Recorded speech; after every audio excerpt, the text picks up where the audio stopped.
faithful. He watches over his word to perform it. So if you have your Bible, I'm going to share with you, all the Bible has over 700 promises, and the Bible says all the promises of God in Christ Jesus are yes and amen. So this morning we're going to believe God according to the book of Psalm 23. So if you have your Bible, turn to the book of Psalm 23, and I'm going to be using the Amplified Bible Translation. Amplified Bible Translation, Psalm chapter 23. And this is what it says. The Lord is my shepherd to feed, to guide, and to shield me. I shall not want.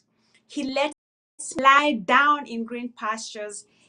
He leads me beside the still and quiet waters. He refreshes and restores my soul, my life. He leads me in the paths of righteousness for his name's sake.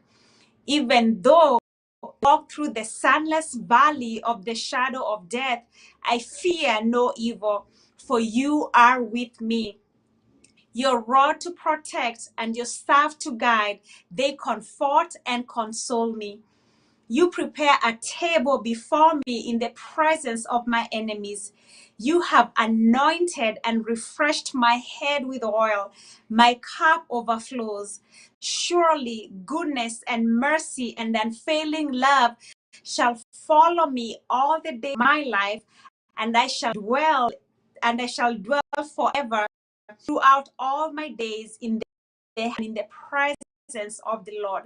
So from chapter we can extract 10 promises of God, 10 things that we can expect the Lord God to do for us in 2023, because God